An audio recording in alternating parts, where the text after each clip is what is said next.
En esta versión de la Guadalupana y estamos hablando de qué pasaba en México y cómo surge el tema de la Virgen de Guadalupe. Elisa Queijero, escritora, experta en ese tema, y Lourdes Ibarra, historiadora. Antes de ir a comercial estábamos hablando del contexto, ¿no? 10 años de conquista, era nuevecita la religión católica acá, se estaba imponiendo básicamente, y ya encontramos el documento, el Papa Alejandro VI en 1493, o sea, mucho antes de la conquista, le da a España y a Portugal el derecho de colonizar las Américas y esclavizar y usar los medios que sean necesarios, así decía la carta, para imponer el catolicismo y expulsar, decía, al demonio y al paganismo y a todo lo que fuera contrario al catolicismo. Y entonces, o sea, les da derecho en la carta de esclavizar. Es un documento que se conoció, que fue parte esencial de la conquista y se llamaba la doctrina del descubrimiento. La doctrina del descubrimiento del Papa, este era pues, Alejandro VI, que era de los... Borgia. De los Borgia. Borgia es la forma de italianizar Borja. Borgia.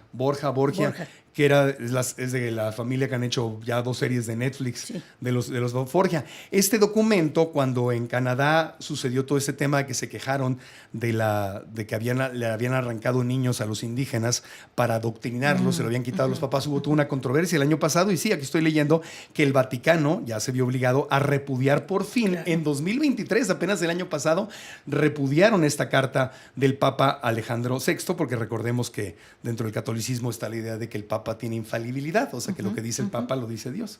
Entonces, de ahí salió todo el tema. Y esta era la carta básicamente donde decía, pues yo tengo autoridad el Papa me manda y yo puedo conquistar y hacer lo que sea necesario. Te doy la autoridad. ¿Sabes qué es interesante, Marco? Que en el caso de los aztecas, ellos traen como lo mismo, pero antes, porque de alguna manera Huitzilopochtli también les dio el permiso de llegar a estas tierras, de conquistar estas tierras y de hacer a todos los demás lo que fuera necesario, esclavos y cobrarles, ¿no? Es como si nos fuéramos repitiendo la historia, claro, una y otra vez. Es que era en esos tiempos llegar, esclavizar, explotar era lo más normal, y según esas creencias, religiones prehispánicas o ya de la conquista, era normal esclavizar. Pues el Imperio Romano así hizo todo el Imperio Romano, saqueando y esclavizando. O sea. Claro, y además llegan a México pasada la Edad Media, ¿no? O sea, claro, y los españoles... En el tránsito, estamos en el tránsito. Digamos, dejando está cambiando. Un pie en la Edad Media todavía y ya en la modernidad. O sea, en esos tiempos era normal esclavizar. No, es que depende, hay que definir esclavizar en el concepto de esclavitud, porque una cosa es tener tributarios y esclavos y otra cosa es poseer a la persona. Eso es la esclavitud como la entendemos hoy. O sea, eres dueño del esclavo. Y hacer que trabajen para ti sin pagarles. Sin pagar y son tuyos. Son tuyos, sí. Eso no pasó con el indígena. El indígena era súbdito del rey. Súbdito del rey. Nunca fue esclavo. Pasó entre indígenas. O sea, los indígenas se esclavizaban entre ellos. Pero no podían tener tierras, no podían... Bueno, es que no tenían antes de que llegaran los españoles. Tampoco. La propiedad privada es uno de los elementos que introducen todo los era españoles. Antes de los españoles. No es que era de los pueblos, eran las tierras de comunidad. Por eso podían vivir y pagar tributo al señor. Yeah. O sea, la tierra comunal era la forma de tenencia de la tierra. Bueno. Imagínate que estamos viviendo tiempos apocalípticos. Ya llegamos ahí, o sea, eran tiempos bastante... Apocalíptico quiere decir revelación, por eso Guadalupe va a ser tan importante, ¿no? Apocalíptico porque se está cayendo un mundo. Sí. Se está cayendo el mundo que conocían los indígenas, incluso el de los españoles, porque llegan y también, o sea, imagínate los que también llegan y cómo es este mundo, por eso se le llama apocalíptico. ¿Y sabes qué? En ese momento es cuando tenemos el corazón más dispuesto a los mensajes. Claro. De hecho, necesitamos las señales. Estás buscando una solución. Y fíjate, en el Imperio Romano, en el 288, hay 12 millones de cristianos, todavía sin ser legal el cristianismo, pero porque llevan 30 años o más de guerra civil. O sea, entra como mantequilla una nueva posibilidad. Claro. Porque duele lo que se está viviendo. Entonces, 10 años apenas de la llegada de los españoles, de la conquista, y ahí aparece en ese momento Juan Diego, es donde empieza esta historia. De la señora, lo primero que se dice es que es la señora de los cielos. Está, por primera vez lo tenemos documentado en una narración en náhuatl Sí, que se llama Nican Mopowa, que está escrito por Antonio Valeriano, que es otro indígena muy sabio, educado también en Tlatelolco, igual que Juan Diego, que creo, Lourdes, que no está escrito para que la gente lo propague, sino para que no se pierda la memoria.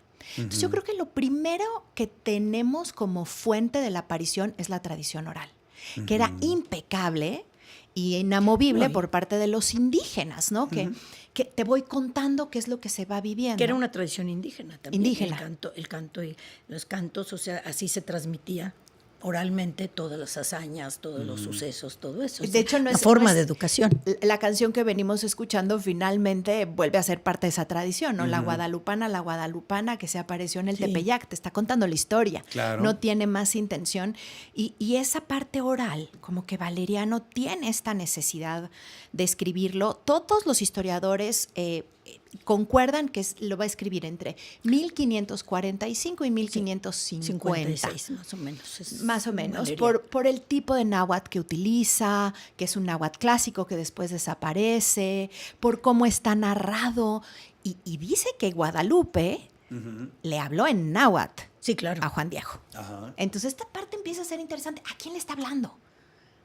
Al indígena el dolor, ¿no? Yo, claro. Como que de pronto digo que dio su mandato a un sacerdote, pero su amor a un indio. Entonces ahí empieza a hacer este primer tejido. Ahí empieza la magia. Sí, y empieza a propagarse entre el indígena. Es un culto que no se promueve específicamente y se queda en el mundo indígena que va progresando. Y cuando llegan los jesuitas en el 72, se dan cuenta, la orden jesuita es una orden de la Contrarreforma y es una orden muy mariana. Entonces se dan cuenta que hay un culto aquí muy importante, pero que se está en el mundo del indígena, es una tradición que está ahí, entonces lo retoman y son los que lo hacen compartido con los otros grupos, entonces entra al mundo criollo. Ya. Entonces eso es muy interesante. Y ahí es donde viene esta Virgen Morena, con la cual los indígenas se pueden identificar. Pero el criollo también, porque se apropia del pasado indígena. Claro, y entonces como entra más fácil el catolicismo, porque pues, es más cercano a ellos, ¿no? Porque el otro era como algo que viene de Europa y los frailes me platican, pero esta es una Virgen morena, y es cercana, nuestra. Parecida a Tonantzin. Que además, ¿dónde surge, no? Hablemos del Tepeyac. El Tepeyac, como decía Lourdes, había un oratorio de Tonantzin. De Tonantzin, o sea, en el mismo lugar ya estaba. El Tepeyac no mide más de 40 metros de alto, estaba en el tránsito, digamos, que siempre se cuestiona que si sí vivía por ahí Juan Diego o no. La verdad es que había probablemente 2 vecindades de él. Y se aparece ahí, pero además al lado de lo que era un pozo, bueno, un surgimiento de agua que sanaba a la gente, ¿no? Entonces el indígena ya igual pasaba por ahí. Y Zumárraga, yo me imagino a Zumárraga, pensemos en Zumárraga, 60 años. Lo manda el rey, no quería ni venir. Los franciscanos lo expulsan, Marco. O sea, lo expulsan los de aquí porque dicen, ¿por qué tomas un puesto político? Y él llega en el 27 y en el 31 llega Juan Diego y le digo, te tengo un milagrito, ¿no? Claro. Entonces, el decir, a ver, esto puede ser peligroso, inquisitivo, ¿qué me está diciendo? Y solamente, según la tradición cristiana, levanta una ermita, que es una casita. Sí. Una chocita, realmente, un jacal. Donde además se va a vivir Juan Diego a cuidar esa imagen ahí. Ajá. Y así se va a ir desde 1531, 26 de diciembre de 1531, hasta 1648, que se hace la del Pocito y luego la del Cerrito, pero entonces, y luego la de abajo. Vamos a ir a una pausita comercial, pero entonces los primeros...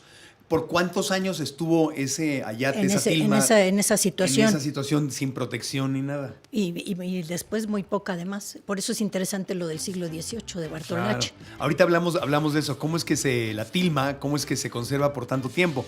Ahorita está protegida, cuidada, a una temperatura específica, etcétera, etcétera.